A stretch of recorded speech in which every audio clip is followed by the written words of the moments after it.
everyone, welcome back to my kitchen. This is Cece, and today we're going to be making the ultimate cottage cheese egg bake. Those Starbucks quality egg bites that we all have eaten and spent a fortune on, we are going to be making that, and it's going to be budget pricing. So I'm going to show you the secret to fluffy high protein egg bake, better than Starbucks, and it's got about 20 plus grams of protein to it. So it is an easy peasy cottage cheese egg casserole, and it's great for a healthy meal prep.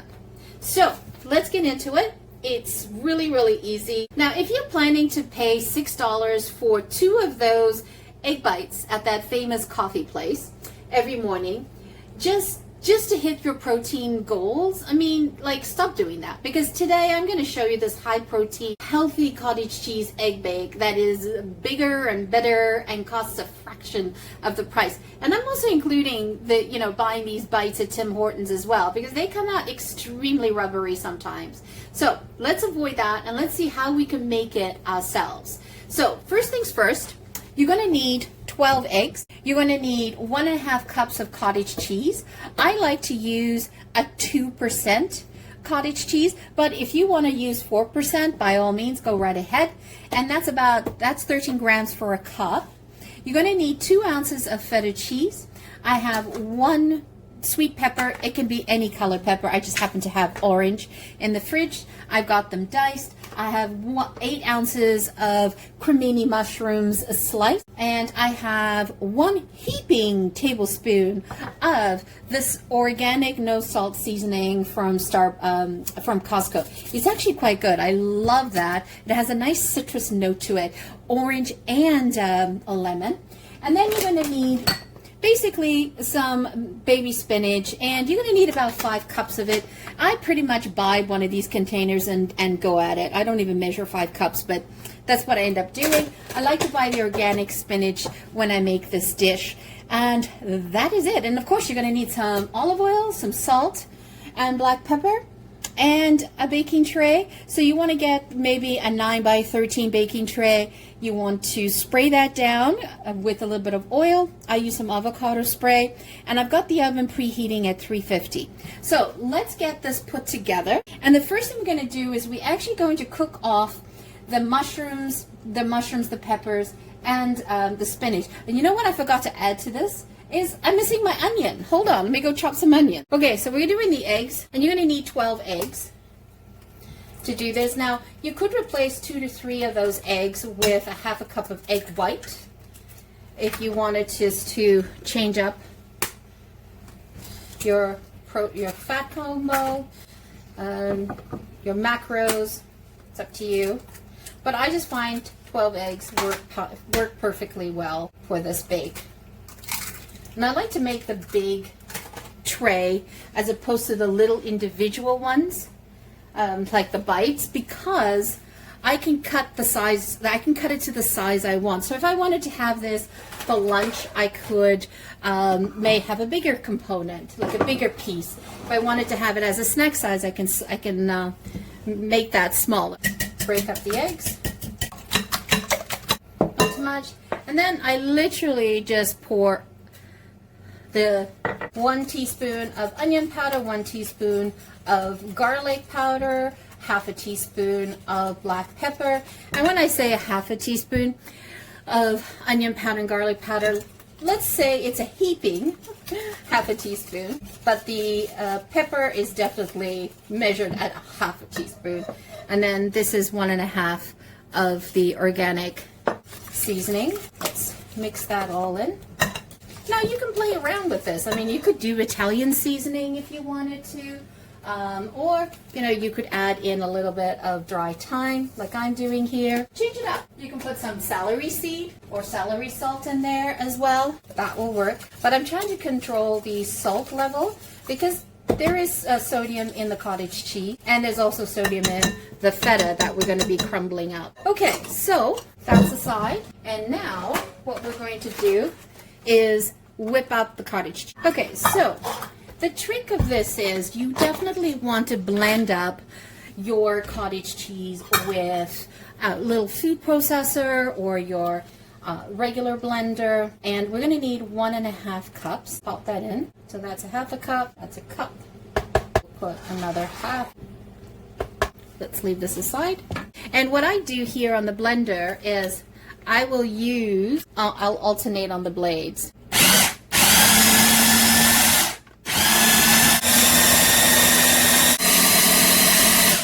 Okay, so let's take a look.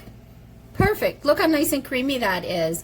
That's exactly the texture that we want. Okay? All right, let's set that aside and let's combine everything now. Okay, so you want to put in a tablespoon or 2 of olive oil. It's up to you. I'm mixing olive oil and a tablespoon of butter.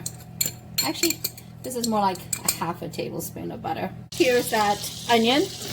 That's a small onion that I'm including in here, diced. And just saute that down a little bit. And the idea that we're doing here is pre-cooking the veggies is because we want to pull out all the moisture, because we don't want the moisture mixed in with the egg bake, because then they'll just become watery, a watery base. Soften that a little bit before we add in the mushrooms. Okay, then we add in the mushrooms. Saute the mushrooms as much as you can get the moisture out. And this is completely optional. I always like to put 1/8 of a teaspoon of nutmeg into my mushrooms. This mushrooms and nutmeg go really well together. Alright, so we're going to add in the pepper. Again, I'm just trying to get moisture out. And a little bit of Maillard reaction with the mushrooms.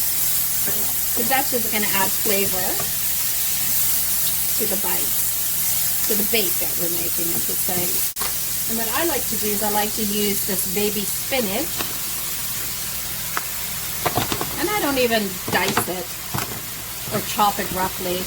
I mean, if it's getting too big, you can just go ahead and do a rough chop on it. And I'll show you how lazy I get. I simply take the scissors to it quickly. And let's bring the vegetables from beneath us so that we can get the spinach to start excreting all of its moisture. You see that big box of spinach, how it disappears so quickly. It wilts down. So that's what we're looking for. Doesn't that look lovely, colorful? So I'm going to take this off, set this aside, and let's go work on the eggs. Okay, so what you want to do now is you want to take and layer the vegetables on the bottom tray, at the bottom. Now you could do 1 big tray or 2 individuals. I'm doing these individually so that I can have meal prep options. Now what I like to do is I do like to use a higher, sort of like a higher end there. And depending on your macros, right, you can decide to add more. You could decide to add some shredded cheese in there. But what I like to do is I'd like to take a block of fresh feta, and this is about 2 ounces, and I like to just crumble some feta cheese right in here. And I do them in layers. I do it before I add the egg, and then after on top.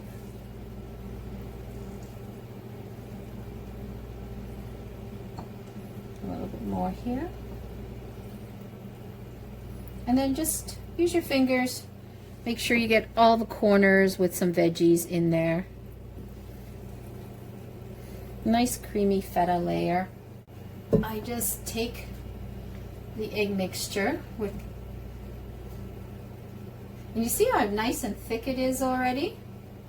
I'm just scooping that in nicely. And I like to do it with a scoop as opposed to pouring it in just quickly. It's because I want all of the egg to get into the nooks and crannies. And this is gorgeous. Look at that. Nice and thick.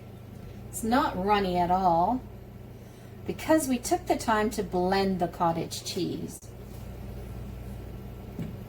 Let's try this one. Into the corners. Always do the 4 corners first, and then they kind of just go in. Get every last morsel into here. I do a quick little shake, and then I just take the leftover feta cheese, crumble that on top. Perfect. All right, let's get my hands washed.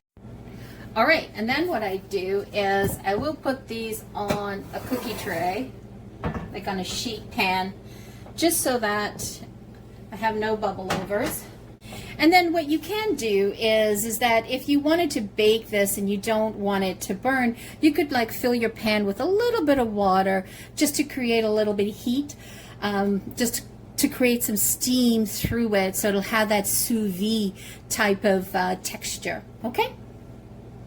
Let's put this in the oven, 350 for 30 minutes, and then take it out, and then we'll rest this for about 15 minutes before cutting in.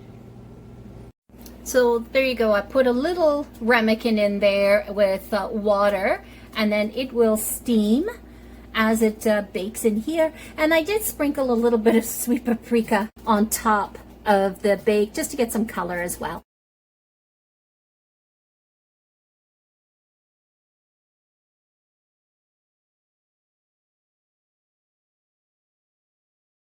Good morning. Morning time. We're getting ready for work. This is the bake, and this is why I like to do them individually like this, because then I can cut a size based on how I'm feeling in the morning. How hungry am I in the morning? And then I just like to have it with a little bit of tomatoes in the morning, and then I have my protein all taken care of. I don't feel peckish in the morning and stop off and pick a muffin, or because I'm a continental girl. I like my sweet in the morning, and I'm trying to change that. Okay, there we go. And then you can have it hot or cold, so you can take a look at there and show you what that looks like. So individual serving sizes. Now you know why I don't like to have the bites. Okay, so what I'm going to do is I'm just going to heat this up for 30 seconds, and I'm also going to heat up the tomatoes for 30 seconds because I like them slightly warm in the morning. Look at that. There you have it. Let's give this a nice taste. I salted the tomatoes as well. You don't need to salt your bite because the cottage cheese has a lot of sodium, has its sodium in it already. So, and we also put some feta cheese. So let's give this a try. It's definitely got that texture that you would get as an egg bite from Starbucks, or even from buying the egg bites at Costco. And this has been in the fridge for 4 days, and it's still perfect because we devoured the other container the other day. Last 3 days. Now, what I also like to do is I like to put a little bit of ketchup on the side. That's just me. Some people like mayo. I just like to dunk it. And I am trying to increase my protein in the morning. Not as much of a continental breakfast. But I have to admit, that is hard to give up a continental breakfast. And this little dip. Perfect bite. So there you have it. A perfect egg bite that comes in definitely on budget. I'm going to put up the price of these egg bites that you could get at Costco. 10 of them in a box. And here in Canada, they sell for $18.49 a box. So think about that. Yes, that is cheaper than buying it directly from the Starbucks or Tim Hortons. But doing it at home, it's even more cost effective. Definitely on budget. You know what's in it. You can change the flavor profiles to meet what you like. And you can decide how hungry you are in the morning. Whether you want a bigger square, a smaller square. We even had this for brunch. This is a great dish to have friends over for brunch or a nice luncheon with friends. Just perfect, nice and light. And the way I made it, where I put the ceramic of water underneath the tray in the oven, it created that sous-vide effect, which provided steam in the oven to make the egg bake perfectly and not be rubbery. That's what I love about this method. I find that I never have a rubbery egg bites. And when I first started doing this, oh boy, those rubbery egg bites, oh, it was a disaster. It just completely turned me off on the whole thing. And then I started playing around with different ways of making it, and it definitely panned out. So, thank you for joining me for breakfast today. I'm off to work. Thank you so much for joining me today.